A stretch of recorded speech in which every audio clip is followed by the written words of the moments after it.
say more. Like fourth graders and being like, you're a terrible athlete. I agree. Like, I think there needs to be transparency, but like, can we please have transparency across the board? You're impossible to deal with on the days you go to therapy. And that sounds like abuse, but... Welcome back to another episode of Sessions for the Soul. Yeah, welcome back. It's good to be back. Yes. You know, I was thinking, just before we get started, our last episode, we talked about like our friendship and like going out and doing something, and that we would report back. Should we report back that we actually followed through? Yes, we did. We have kind of twice. I mean, like one was work related, the other one was not. But yeah. It was fun to go to. We ended up going to the writing event, which was so fun. That was so fun. And I actually was thinking this morning, like the other one has to be coming up somewhat soon. Yeah. I haven't got the email, but my email's a little bit of a nightmare, if you will. Just so many. I'm inundated every day. But it was so fun. It was actually just like such a like low pressure situation to just go be like gather and connect. And yeah, I think that's like more situations like that for women to connect. Yeah, it was also really cool. We both talked about this afterwards. How many people? There were probably like 50 people, give or take a little bit. Yeah. And like how many, it just like goes to show how many people are like craving community and actually want things like this and want to like have that human to human connection. So that was really cool. I'm glad we like followed through on that. And I'm excited to go again and also just like keep an eye out for other things in the community. Yeah, me too. That was really lovely. And it was cool to see how many, like the age range. Yes. That was so inspiring. Like there were quite a few older women and like, you know, I would say like some younger like women as well.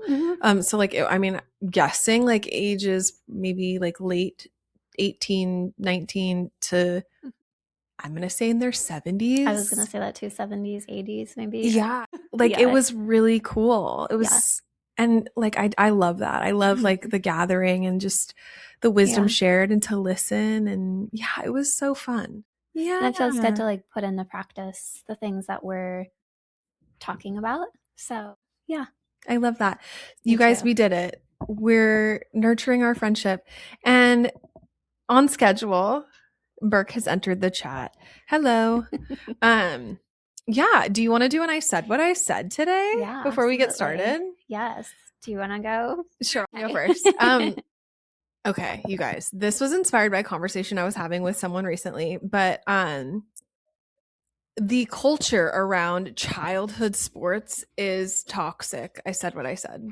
Ooh, say more. Okay. So yeah, like it's crazy to me that we're like looking at like fourth graders and being like, you're a terrible athlete. You know what I'm saying? No, like, for sure. Fuck. What? No, I agree. And so it's just crazy. And I think it gets more toxic as they age. Like by high school, it's like, what the fuck? This is not the NBA. And maybe you want it to be, and that's great. And I love that for you. But like some kids just want to be part of something and like want to be part of a team and want to like do something. And then there's not really room for those kids because it's like, I bleed basketball. What the fuck? And I'm not just talking about basketball. This conversation was actually inspired by baseball. So I'm not discriminating on the sports. So it's crazy. It's actually so crazy. And like to hear some people talk about children and their athletic abilities and their or to how they talk to the children. Yeah. Wow, buddy. Yeah, no, I completely agree. I think I love the idea of youth sports because it's like such a pro-social activity. Totally. You gain like so much skill, like social skills, also discipline. Totally. And, like being invested in like trying to better yourself in some way.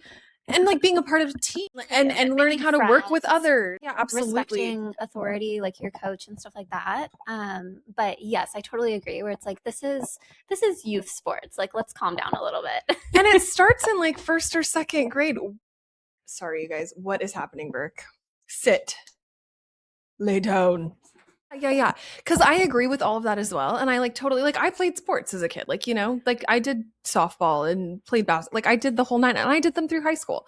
Um, it's just like a little crazy. It's a little crazy, like some of the dialogue I heard. Like, I'm talking like fucking second graders, third graders. I'm like, we should just be like giggling at how having so much fun. Yes, like how like they're trying to learn how to be coordinated. They don't know how their bodies work. Whole nine. Yeah. And it's like your form is bad. That's a bad throw. I'm like, what? This is an 8-year-old. What are you saying to me right now? Yeah. And so I just think that, I think that it's a little bit toxic sometimes. And we should really like question. Yeah, maybe like what the intention of the activity is. Like, what's the intention of the sport? All of the things you just said, I totally agree. Like 100%. But is that what's happening when we're like, because what if you're less like, what if you haven't grown into your body yet? Or what if you're not as coordinated? And then like we now have created an environment that tells you you're not good enough, or you need to work harder at something, or like be better or be different, right? Yeah. And then now we have someone who like maybe is like, oh, I shouldn't be doing this. I'm not welcome here. I shouldn't play this because I'm not, capable. And it's like, well, that's wild for, I mean, even to like personally, I think it's even wild all the way to like to 12 years old, 13 years old. I can see where in high school it might shift a little bit and there's like more of a competitive energy. Yeah. But well, and I think it's one thing to like want to help someone improve their form or their athletic abilities or whatever it is, but there's a way I think to do it that's not like degrading and like just putting you down as a human being, but to like lift somebody up and to like help shape them in whatever way that they're like trying to be shaped if they have a desire to do that. But it doesn't have to be like a militant thing. You know what I mean? Right. Yeah. No, a direct quote I heard from someone who was telling me about their child who plays sports. One of the coaches literally said, "You guys are all running by like a bunch of little girls. You look like," and like was like degrading them. Yeah, that's not okay. And they're like literally in 3rd grade. I'm like, what the fuck? Yeah. The pressure we put on kids, like even in high school, like sometimes it's like, yeah, I mean, I remember like the pressure of like, or just the way some people, like their family would communicate with them about how they played or like what went on in a game. And it's like, everyone's doing their best. And yes, like we can reflect and be like, hey, like you, like next time, what about this? Whatever, reflection. But to be like, you played terrible and like, use that as like I don't know. I think it can go both ways. I agree. Yeah. It's also, I think it's an opportunity to build resilience for kids. Yeah. But not in the way of like, I'm going to like break you down to build you up. Like learning how to like take losses and take, constructive criticism and all those things. And there are some amazing youth coaches out there. Absolutely. And there are some terrible ones. So it's like, we could maybe do like better. Meet in the middle, guys. Yeah. Like what? Yeah. And especially at a really young age, like this is crazy. This is absolutely insane. So yeah, I was like, yeah, actually, wait, what? This is crazy. Yes. And yeah, so I love that. Yeah, I mean, it's nuanced, and it always is, and it never isn't. So that's why I said what I said. I love that. Stand by it 100%. Sit.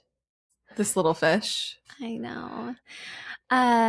Okay, well, I said what I said is I was trying to like formulate it into one phrase, and sometimes it's hard to like boil it down to that. But I was thinking about how if influencers or content creators have to disclose that they're in like a paid partnership, or if like this link may contain affiliate link, like just all the disclosures that you have to do for like any financial gain that you might get from the content that you're putting out, people in the medical field should have to do the same, because they are doing the same thing in many cases, whether it be from making direct profits from like a prescription that they're providing. Sorry. No, it's okay. I'm like trying to focus. And also this man is like chewing on my mic cord. Burke, you have to lay down. So making profit off of like different prescriptions, medical devices, procedures, fill in the blank. Yeah. They should have to make a disclosure. And I was looking into this morning before I did this because I was like, maybe I'm wrong. Maybe they have to already. And they don't. Yeah. And part of the one little thing that has been put in place was, I think it was in 2010, it was around the opioid crisis that happened because that was all created. I mean, that's a very nuanced and complex issue, but in part by providers having tons of financial incentivization to prescribe opioids. Oh, yeah. And once all of that came to light in 2010, they put something into place where there's like a database that patients can go onto. No one knows about this. Like, yeah, no. Who knows about this? Where you can like search your doctor and see if they've been paid to like give talks on a certain medication or a certain procedure or whatever. Crazy. That is not informed consent. Like when you have a provider who, I think the way that it's like they're operating under this concept that it's like a neutral party, they have your best interest in mind, they're not incentivized to like recommend or not recommend a certain thing. And so, but that's not the reality. And when those things are happening, the patient doesn't know, like, oh, my doctor is actually potentially going to get a bonus from this, from like their boss because they've, billed X amount of these codes or all the things. And I'm not saying this from like a place of, oh, I don't know if this is really true. Like, I know this is true. Oh, no, for sure. I love that. That's so good. Yeah, absolutely. It's crazy. So I actually listened to the like Supreme Court ruling. Like I listened to the trial of the Oxy Cotton family. I can't remember their name right now. Was it Purdue? It was Purdue, but like it was a specific family that like I forget their names. But Purdue was like the medical company that got sued, but really like the family. The Sackler family? I think it might be the Sackler family. That sounds really familiar. So they like fudged the data on Oxy Cotton and they knew it was addictive. To listen to the trial was very interesting because it broke down a lot of this incentivization and it also broke down like how they literally like, like paid out this person to like fudge the data here, paid this person out there to like make this look this way so that they could just make billions of dollars on getting Americans addicted to opioids. Yeah.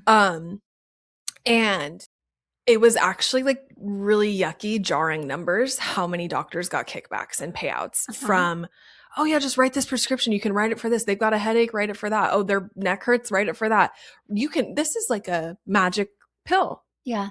Give it to everybody for everything. And they're getting money and they're getting nice vacations and luxury hotels and all the things. No one knew that was happening, right? Millions of Americans are getting addicted to drugs. I remember actually like right before that happened, like 2009, I got mono. Like maybe it was 2010. It was like on the cusp of this. I got sick and I was like going to the hospital all of the time. And I'm not kidding you, every single time I went to the hospital, I was getting prescribed an opioid. That's crazy. And I was 13. Yeah. 14 years old. Yeah. And my mom was kind of like, you're not taking these. Wait, well, why are we doing this? No, literally, like being prescribed like painkiller. And like also my mom was like, she doesn't need painkillers. Yeah, it's a whole different thing. Like she's sick, yes. And like, yes, she has body aches and whatever. And then we're like, I didn't feel my best. Yeah. But I was not like, I didn't have a broken bone. I didn't have like some like, it's not like there was like excruciating pain happening.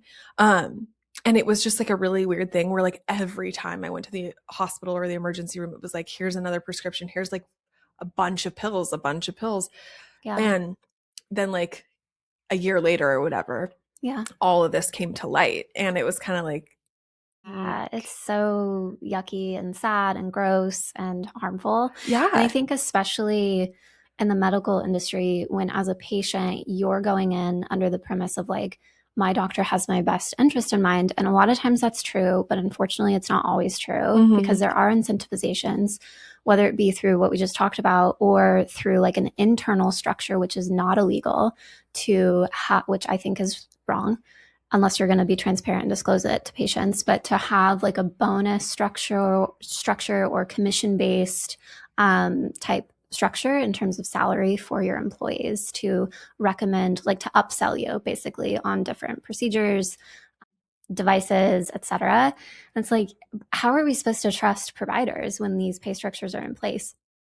Unless there's like actual transparency and informed consent. That's insane. Yeah. And I just on the like influencer part, like I agree. Like I think there needs to be transparency, but like can we please have transparency across the board? Like everywhere. Yeah. That's actually so insane. And it makes me, oh man, that's like, whew. Yeah. That is yucky. Yeah. That is really, it's like, it's giving like salesman vibes. It's giving like, yeah. oh, well, like, you know, this warranty, you know what I mean? Like, yeah, well, like this procedure. A car salesman. Yeah. And anytime you're incentivized by money, like you're going to make bad calls because you see dollar signs. Absolutely. Like that's what you're motivated by. So I said what I said. I love that. And I support it and I amplify that 100%. Yeah. That's crazy. Yeah. We need transparency across the board, and we need to really like reckon with ourselves as humans. Like, why are we incentivizing people's well-being, like in any way? Like if it's medical related, if it's about like health, wellness, why is that involved at all? Like, no, what the fuck? Yeah. Love that. Yeah. All right. So today we're going to be talking about who taught you how to love. We're going to be talking about like love, what it is, what it isn't, and kind of just like where we get lost, I think, is a good way to like look at this. Because this was actually inspired by a conversation we had the other day while working on some stuff, hanging out. And we were just talking about like, I don't even know, like the thought train just takes you all sorts of places and you have to follow it. And we ended up on this like discussion about like what love is, and kind of the perception and how it varies per person, and where we as ourselves get these like ideas about what love is. And then as you age and you learn and you grow, right? Like you actually, maybe your perspective on it changes, and your understanding of it changes. So we're going to explore that today. We are. And as always, our little disclaimer that we understand that like there's all sorts of cultural variations, all sorts of different versions of like how this might be interpreted, and that's all based on your own life experience. And so like this is just inspired by our conversation and our personal experience of like what love is in a romantic sense and a non-romantic sense, and how it's kind of evolved over time and how we start to kind of make sense of it and actually apply that in our relationships. So it's gonna look different for everyone. And on that note, if you listen to this and you're like, I completely disagree, or I think totally different about love, let us know in the comments. I'm so curious to know like what people think on this topic. No, absolutely. Like this is like such an interesting conversation to be engaged in for me, and for like I'm so curious what people think, because since our conversation, I have just been like asking everyone because I'm like, wait, what do you think this is? I'm so curious what your perspective is. There are threads of similarity for a lot of people, for all of us, I would say, to a degree. And then there are some like really interesting takes that I'm like, it's not that I agree or disagree with them. It's just really curious to see how like we all just have such a different idea or understanding of what this is. And I think this can be a really important conversation for people to have, because, you know, if you're getting in a romantic relationship, or if you're a parent, or friendships even, like understanding what each person means or where they're coming from when talking about this, or with how like the quality of the relationship. If you have an understanding like of this for each person, it can actually like I think it can help with like transparency and understanding of one another. Absolutely. It almost like sets the foundation of what the relationship is being built on, you know? Yeah. Where if one person has a view of love in one way and you have a completely different perspective on love, like that's going to be a huge point of like contention or friction, or like we're just not aligned in what this relationship even means, what love even means. And again, that's romantically and also in friendships and relationships with family and like everything in between. Like love means something different to each one of us. And I think I love the question of like, what is love? What is how do you it? define love? And I asked Adam after we spoke too, and because I was curious too, and it's like a fun question to ask someone, because it is like, how do you feel like you're showing up in terms of love? Like, how do you feel like you're giving and receiving love? Yeah. And recognizing like how there are threads of similarities and there are some differences. And I think, again, there's, the differences of how we see the world, Totally. gender differences, like cultural differences, all the things. So. Yeah, absolutely. One of the like key things in my conversations has been gender differences. Like, yeah, it's so interesting how it's so different, like gender wise. Which I was like, curious. This is just like, I was going to ask you about that if you asked him. So that's so fun. Yeah, I'll share. Yeah, I'm excited. At a point where maybe it makes sense. No. So yeah, we're just going to like dive right in.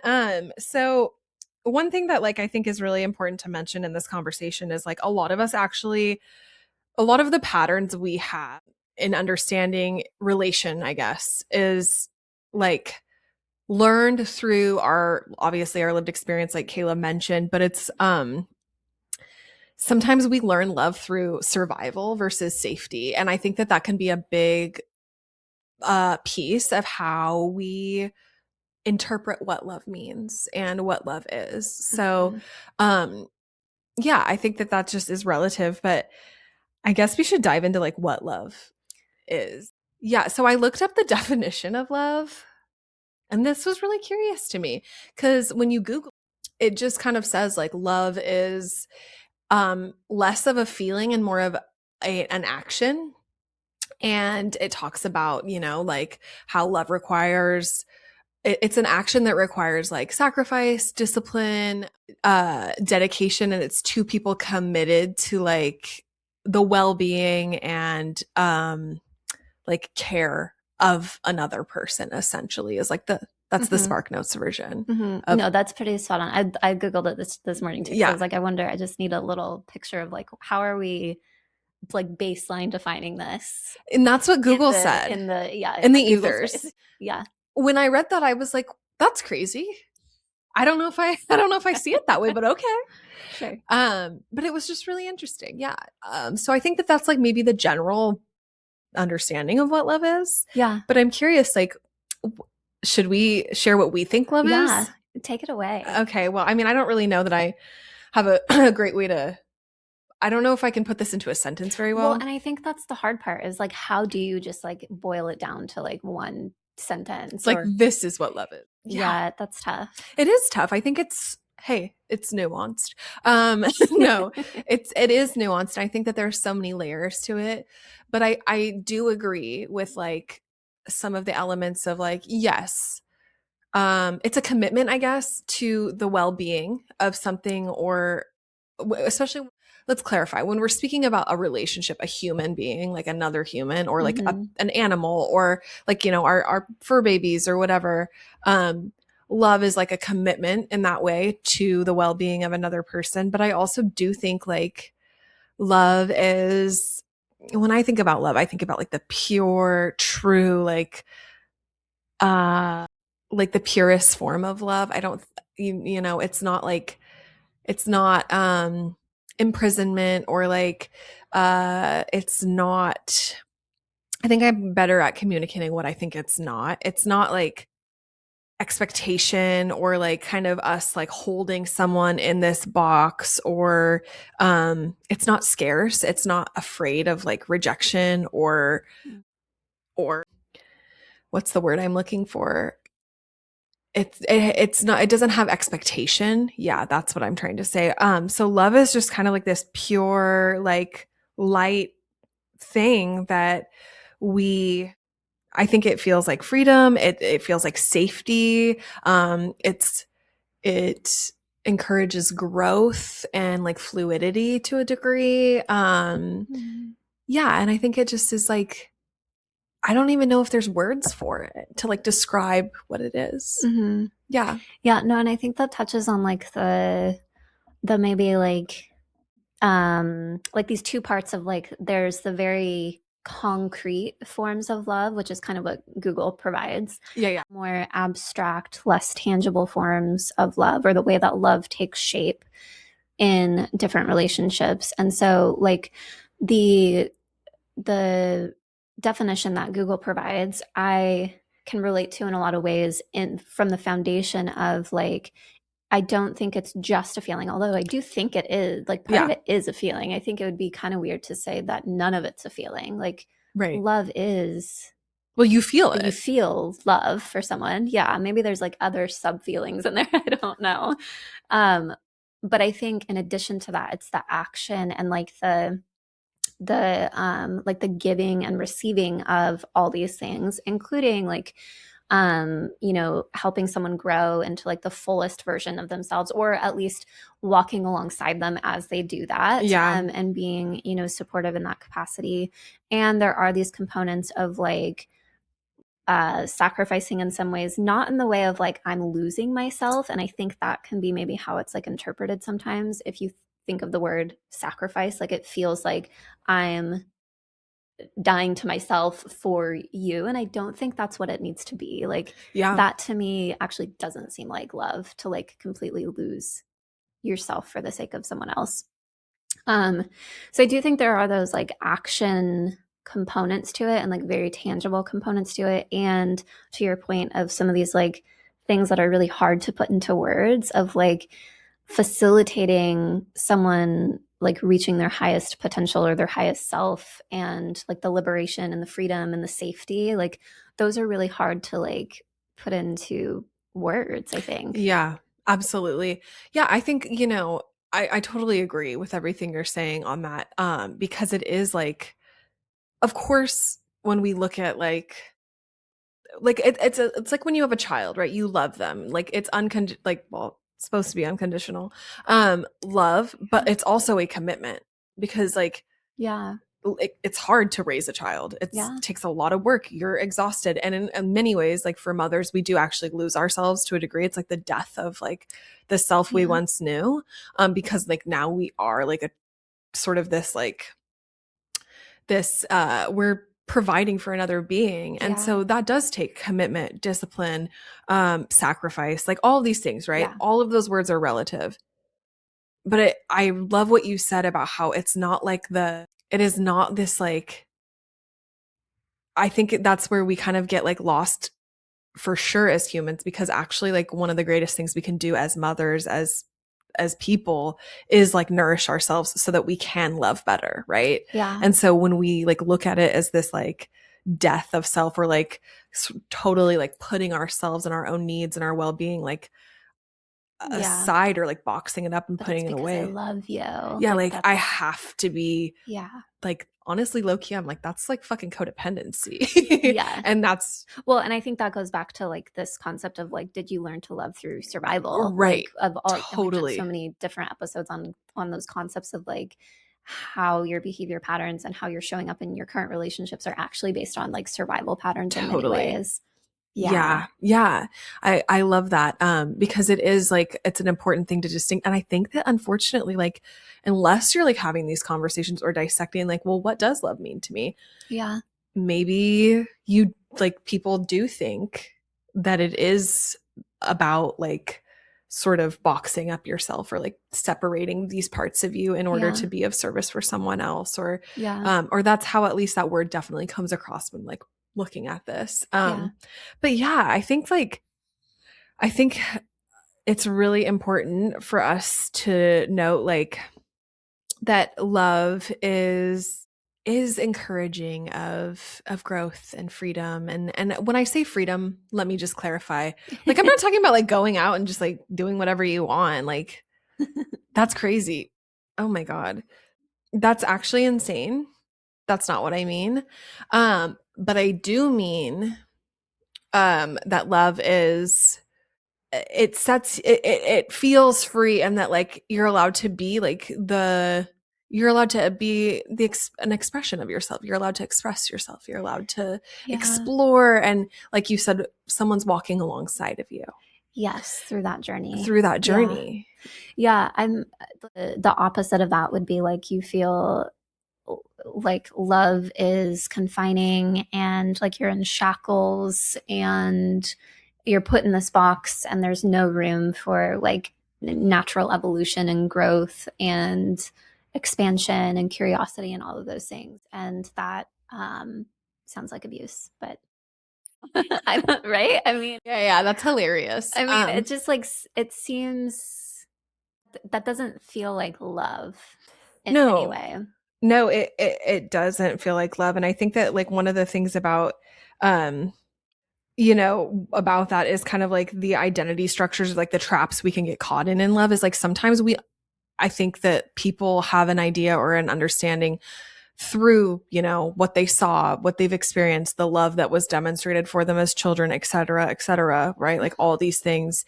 And then what can happen is like we assume like that, like it's like these roles we're supposed to play a little bit. Mm-hmm.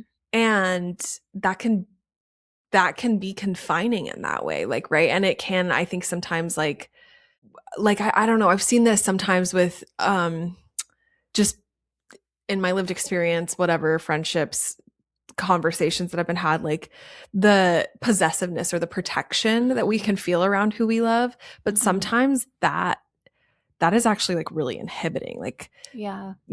Feeling threatened when maybe our partner has friends, or you're not allowed to do these things without me, because Yeah. like that feels like confinement and imprisonment, not like Yeah. not like celebrating, like I want you to go hang out with your friends, Yeah. go take up this hobby, take this class, do this thing that like is Yes. bringing you joy and nourishing your being, Yes. right? Yeah. And I've seen people struggle to do that because it feels like there's like an edge that's met, because I'm not, I mean, we could speak to that more, I think, when we explore like some of these other topics, but I think identities can become really like rigid, and then Yeah. love becomes conditional unintentionally sometimes in these like structures. Yeah. And that is like, It can be really harmful. And I think, again, it's like looking back at patterns that you observed, in your upbringing or however you form your view of love mm-hmm. and how relationships work. Again, whether it be friendships, because that same like possessiveness and boxing someone in can happen in friendships too, I think, or family relationships, not Yeah. just intimate relationships. And again, that's really concerning because that doesn't feel rooted in love. It feels rooted in insecurity when you're not allowing someone to actually like do things that like fill them up and feel fulfilling for them and bring them joy. Because when you allow someone to do something like that, and allow feels like a weird word, when you support someone in doing Yeah. that, they show up so much more fully. And why wouldn't you want that? Why wouldn't you want someone who just like lights up when they're like telling you about the new hobby that they tried, or like the new friend that they made, or the new experience that they had? Like, why would you not want that? I know, it's crazy, right? Yeah. I agree. Yeah. It's that whole like pouring from an empty cup thing, I think. Yeah. If there's no nourishment or like stimulation in the brain, or like, you know, if I love seeing when people learn something new, or like they're like, "Oh my gosh," that experience. And I feel like, right, like if you're in any relationship, friendship, family, partnership, whatever, like it's important to celebrate those things and encourage For those sure. things, Yeah. right? And that's where that's the human experience, like, right? It Like, is, yeah. And it just, yeah, it seems strange to like not support that. I'm thinking about like Adam loves going to jujitsu, and for a while he was going pretty often. yeah, And it's like a 30-minute drive. And then it's like a couple hours that he's there. So it's like a long, I don't really see him much on those days if he goes after work. And that's fine. Like I love him and I love like hanging out with him. yeah, But you know what I love even more? When he's like feeling good and like passionate about something and like comes back and wants to tell me about the thing that he, did. experienced. Yeah. Like that's so worth it, instead of being like, no, you can't go because like I want I to need you all to myself. Like that's yucky. That's abuse, right? Like No, that, literally like it feels abusive. because Like, yeah, I think it is. And that's where, like, in our notes here, we actually have a note about like what is true love and like what people confuse it for. And I think like we confuse it for like it being this kind of confining thing, like, and that's where I think we can lose each other unintentionally, is like in this space where it's like, we think it's like entitlement, is that the word? Or like ownership or like possession or like you're mine. Mm-hmm. And no. Yeah. And crazy, I think that can happen parent to child a lot. Ooh, yeah. I think that like this conversation is bigger than like romantic love. Of course, like I think that it's like really important to talk about romantic love, but sometimes we have this idea of like, you know, this is our child. We brought this child onto the earth. And then as they grow and become an adult and like become independent, hopefully, and like become their own person and have their own thoughts and start to like gather all this information and learn.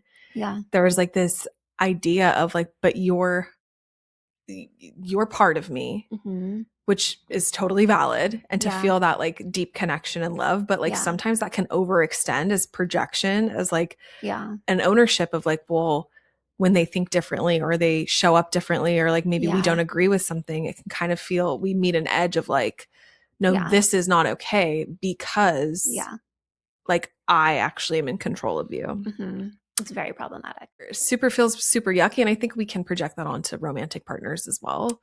Yeah. No, I agree. Something else that's coming to mind is just like looking at some of our notes here on like how sometimes love can feel like something that you have to endure or like a lot of sacrifice for it. And I'm thinking about the nuance of that of like I love the traditional wedding vows of like in sickness and in health and for richer, for poor, et cetera, of love being part of like walking with people through really, really hard times and how those times, like those experiences in life, again, whether this be a romantic partnership or not, can feel really hard to walk through with that person, whether it be a medical issue, financial stress, loss of like grief of losing someone you love. Those are not like the super fun times and loving someone. And I think that's the hard part about love, is recognizing that it's not always going to be easy. No. There are going to be some really hard times. And it's that commitment of we're going to walk through this together, no matter how hard this thing may get. Yeah, for sure. I think that is yeah, it's like fair weather love, right? Like people like do that. I think people, you know, can do that, can get caught in that trap. That's crazy to me that people are like, oh yeah, you like have cancer. I didn't fucking sign up for that. You what? Yeah. No. That's crazy. That's insane. That's like, insane. I'm your friend, but only when it's fun, only when it's lighthearted. I'm not going to walk through this like really hard time with you. You're not a friend. No, that's crazy. And I actually heard someone, I don't know, I was listening to something and they were talking about how there's this like belief of like marry who like lights you up and who like you feel really good with. Like, yeah, for sure. Yeah. But the person said, but more than that, marry who you can have a bad fucking time with. Marry who you can go through like the shit with. Because the reality is like life is hard. And what happens when you are met with like a real challenge, marry the person you can move through that with. Because that's the person that's the person you can like, if it's just like, oh, I can only have fun with you and it's like only light and like all this, which is great. Like, I'm not saying it shouldn't, it actually, it should be both. Right. And that's with any relationship. I think that's really important stuff, because I don't know if it's like a more modern situation, but I do think people like when the going gets tough, a lot of people are like, I'm not doing this. Yeah. And I think that's a real problem, because I do think like if I'm just, now that we're like talking this out in real time, it almost feels like that is like the truest form of love, is this balance of like, we can walk through the like really beautiful times and I can support you and like your growth and your expansion and your blah, blah, blah, all the things we talked about. And I can walk with you through like the really, really hard stuff, whether that be in our relationship or you're going through something or whatever the case is. Right. Yeah. And obviously there's nuance to that as well. Where not every problem within a relationship needs to be like endured and worked through. There are times when it's like, yeah, I'm calling it. Yeah. But I do think, to your point of like, not all relationships are just like, you know, sunshine and rainbows the whole time. And you just need to like call it when things get hard. Like, no, totally. Things will get hard.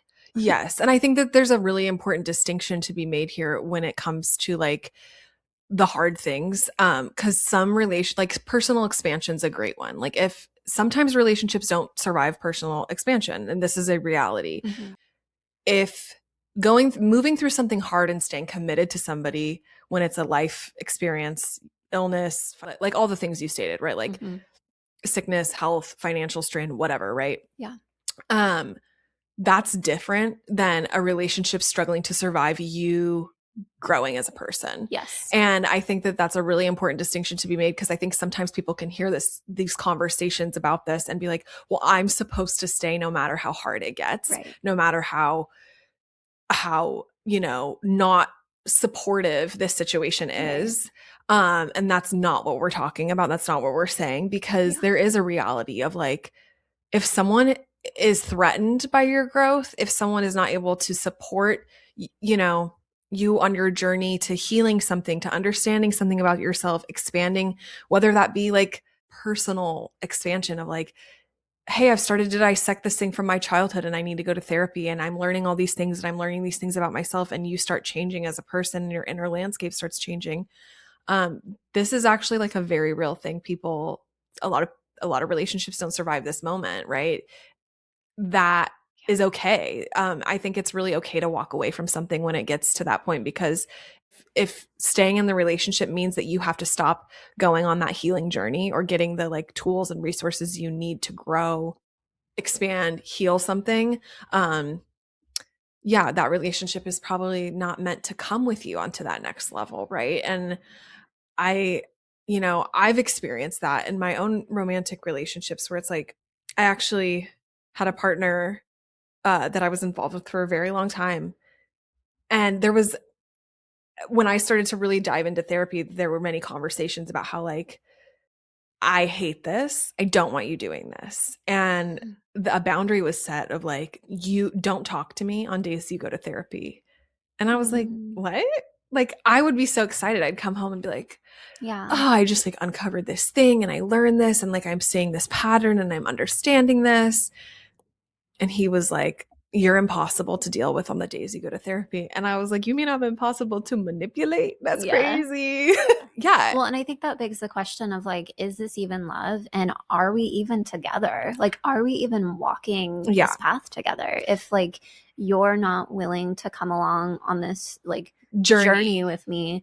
And again, like this isn't crazy stuff to think about, like someone exploring things that they love or exploring past patterns and getting curious about it and like wanting to, do some of that self-development and inner growth and all of those things. Like, and if someone's not willing to like walk that path with you, are you even together? And no, I mean, but so many people are in relationships like that, unfortunately. Like the reality, I know many people who are married and they like keep that they go to therapy from their partners because their partner thinks that therapy is like a scam, or like, I don't know why you need that. You should be able to figure this shit out on your own. And that might be like a gender difference, just because of like how we support men and like what they think they're allowed to do. But to me, that's fucking crazy. Bro, if a man is coming at me like that, good night, goodbye. I'm out. I'm going to therapy. That's my favorite thing. We love therapy around here. Yeah, we really do. And you know what my response to a man who says that to me would be is, actually, I think you need to go to therapy. I said it. Not to get silly about it, because this is actually a very serious conversation. But you guys make it a little light. I have to make jokes. What do you so this concept of like love without conditions, do you feel like unconditional love exists? I feel like I'm thinking on this topic and I would like to say yes, but I don't know. You know what? I think it can exist. I think it requires deep self-awareness, deep willingness to like really go inward and look at our own shit. Because a lot of the time, I think the conditions come from our own insecurities, our own patterning, our own identity structures that we're clinging to. Because to unconditionally love somebody, we have to be able to like let them be separate and let them be their own person, their own identity. And I was like having this conversation with someone recently because of like the one relationship in my life that I know is true, pure love, how this person and I have explored this together and how the conversations we have around it. And it's not romantic at all, but it is like the purest form of love I've ever experienced. Now, not to say that there isn't frustrations or hard times or no, like this shit is hard. And like we've like reached a new level recently in that we've really understood a place where it's like, actually, I don't want to hold you in this box anymore. Yeah. I'm sorry I've done that. I know this pattern doesn't serve you. I'm willing to set you free in that. And I'm willing to hold myself accountable and say, hey, I noticed this thing about us and that's yucky. I'm sorry I've done that to you and I don't want to do it anymore. And vice versa. And so I think it can be achieved. I don't know that it's like innate. I mean, maybe when a baby is born. I know that's like the one circumstance where I'm like, yeah, I think unconditional love certainly exists there. Or I think for a moment, most people that, you know, I guess maybe there's some exceptions out there, but that seems like such a pure form of unconditional love. And then like the part that I'm getting hung up on is like the human experience where we like to put a lot of conditions on things. And yeah, it's kind of an interesting thing to just like think about this concept of unconditional love outside of a child. Well, and I think it changes with children too, because as they age and grow and they become their own person and have their own identity, that's when it becomes conditional, right? Like, and I don't even know that I think it's unconsciously conditional. I don't think parents are out there like, I'm only going to love you if you do this. No, but we have expectations and we have structure and we have rules around a way of being. And then when children who are meant to push our boundaries and meant to push back from certain ages, because that's how they developmentally learn to exist in the world, when that starts to happen, how do we show up and how do we accept them and how do we help them through that phase? A lot of parents don't respond super well in that time, you know, like, unfortunately, they're like, you know, I'm not saying all parents, but I think that there's this idea of like, no, you should obey me. You should listen to me. You should follow these rules. When sometimes we have to really look and be like, well, actually, wait a second. This is part of their development. And so it's like, yes, there's a certain code of conduct that I expect in our and respect that we should give each other. And also like, they're supposed to be challenging things right now because that's literally how they develop. And so it's like not looking at it. Sometimes I think we have to really like look at things from all angles and like really question our own stuff. But yeah, I don't know. I don't know if unconditional love like fully exists. Yeah. It's an interesting thing to think about. I don't know either. I just think the human condition as like, I think there's so much to us as humans that make things so complex, especially as we age and move through this life and have different experiences, where it might be harder. I think like when we're so like pure and innocent and young, like brought into this world, I think that that's like such an easy space to start and think like, yeah, unconditional love, I think could exist there. But then I think things, I don't know. I just think life shapes us differently, maybe. I'm not sure. For sure. I think that's exactly it. You know, there's so many informed things, like lived experience, I think informs so much of like our understanding of just like the landscape of like these human fields and like being human. And that landscape then informs like our perspective, our ideas, our beliefs, etc. And we all have so many different ones, like, and that's like the beauty of walking this earth, right? And that means that like, continually like confronting something else and like butting up against somebody else's like experience, belief, whatever. And then also like, I would like to think we're all able to evolve, grow, and change in this experience, because that's kind of like the point in my mind, is to learn and evolve. And so then that means it can also change all the time. I think that's where I get hung up. It's hard to give a black and white answer in these, you know, kind of abstract concepts. For sure. And I think there is actually like, that's such a beautiful thing. I love that you just said that, because I don't think there is a black and white. Yeah. The more we can like reckon with that we can't box stuff up and like there is no black and white. Yeah. The more that we're able to like, oh, this is like a forever evolving fluid thing. And that's where like I can see how people, you know, move in and out of experiences and feeling and like I guess dogmas, like we can get trapped in like these dogmatic ideas of like what is, and like there's not necessarily concreteness to any of it, right? Like, yeah. Yeah, it's very fluid. We love the gray area here. We really do. Life is just a lot of gray. Yeah. I'm curious who you asked about like how they define love, or you don't have to say who necessarily, but just like other other people's perspectives. Yeah. I asked a few different people. You know, I talked to like family members about it, and I did talk to some friends about it. And it was so interesting how different, like similarities for sure, those threads of like, okay, it is commitment and it is like a decision to a degree of like staying committed to the expansion and the ebb and flow of life and all of that. Yeah. And then there were also some like really interesting other pieces that were like vastly different. One of the biggest distinctions I noticed was between like, especially generationally. It's so interesting. The older people I asked, older generations that I had the conversation with were like a little bit more in the like the dogma, I would say, of like sacrifice and discipline, and it's not a feeling, and it's not like this like light love. It's actually like to them, like the essence of what I got was like it's actually kind of like painful was like my interpretation of it. Yeah. Like it's it's almost like martyrdom. Yeah. So that's really like some older, and especially like I got that from a lot of the older men I asked. A lot of martyrdom, a lot of like sacrifice and fighting and like that sort of energy, which was interesting. And then for some of the excuse me, older women that I asked, it was a little bit more of like a little bit more about attachment, I guess, security and like safety. And of course there were like I think for both of even the like martyrdom conversation and like the security, the safety, the identity in the love, like finding their identity in the other person.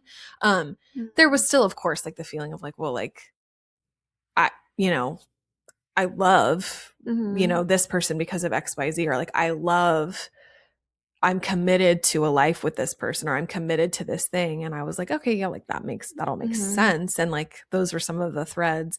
And then for the younger people I asked, I was just like blown away by worlds of difference. Cause for me, I think it's like I'm still trying to understand my own like footing in it and how I feel about it.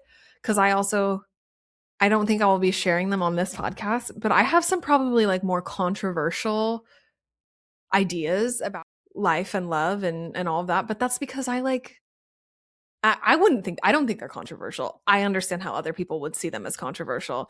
And I'm not saying that I'm right or someone else is wrong. I just think that it's like so fluid, and like everything is so fluid that for me, I can't box it up and like put a bow on it and be like, this is what it is and this is how it should look and this is what it should be. Like, absolutely not. I have no fucking idea. And what works for one and what works for another, like those are going to be different. Absolutely. And so for me, like I was just surprised by, you know, like some of the younger people were like, we're a little bit more like fluid and open, I guess, in the sense of like, to me, like maybe more open than I even am about like how it's like, you know, it can look like really open, or like loving someone is like letting them really fully like express and like follow and do and be what they need to be, which I love.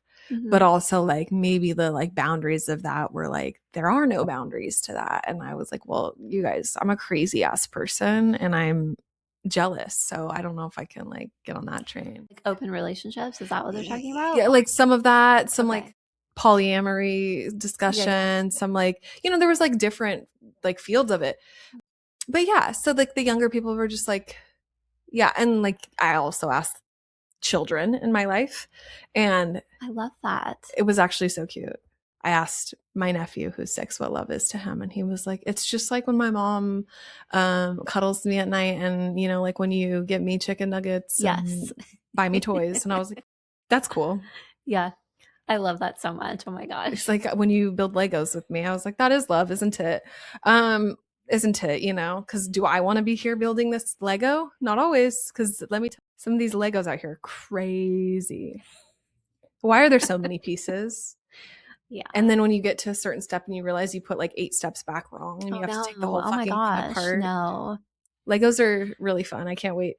Yeah. Have you ever built one? Yes. Yeah. It's a great time. Crazy. Yeah. I was going to say it's not for me, but if my kids like it, you know. It's not for me, but here I am fucking building Legos all the time. Yeah. You know what I mean? I'll build some Legos. Exactly. That's funny. Yeah. But I'm curious, did you, like, what was your conversation? I asked Adam. I didn't ask anyone else.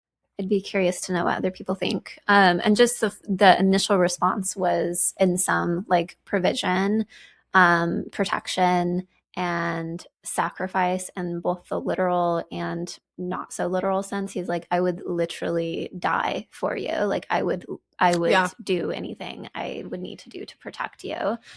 And I thought that was a very expected answer. I think it feels not surprising.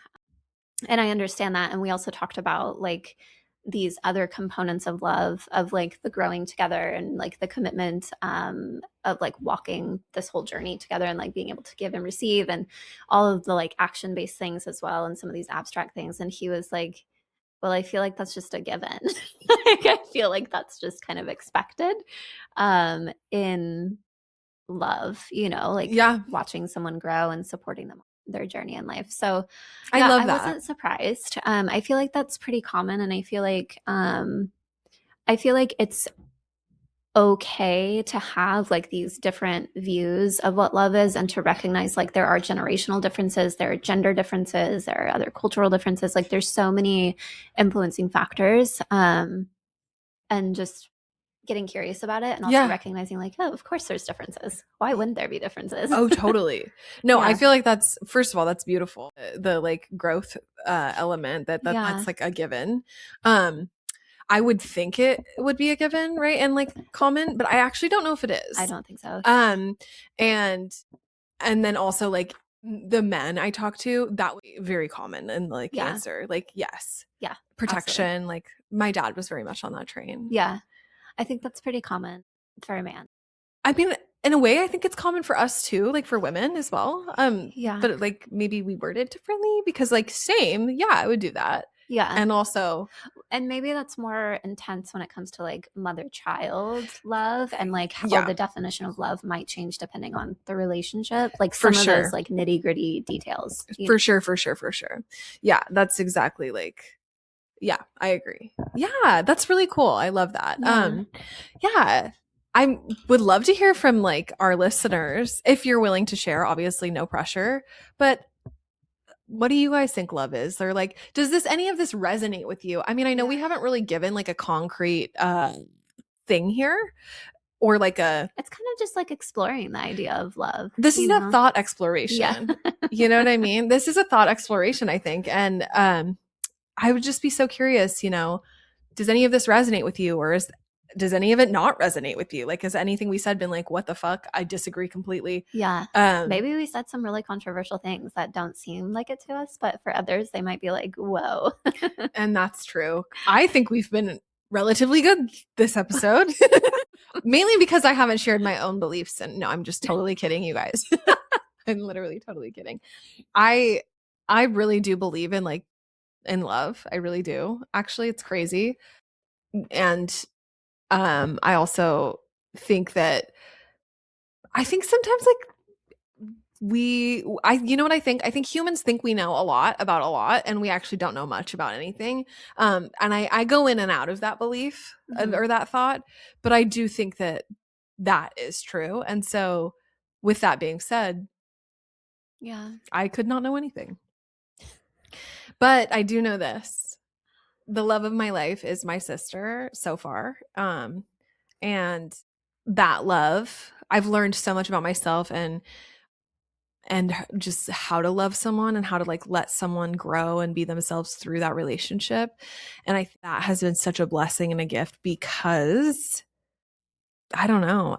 I don't I'm so pleased with what we've been able to do for each other and what we'll continue to do for each other in this life. And I hope that we can, continue to like transcend some of these structures or some of these patterns together and separately so that we can like be liberated in that. And I think that that's love, Yeah. It's so beautiful. I think this was a good topic. Yeah. I'm glad we got to share our little thoughts. Yeah. With the world. Well, I don't know. Do you think that's like a good place to end? I think it's a good place to end. Thank you guys so much for listening, and we will see you next week.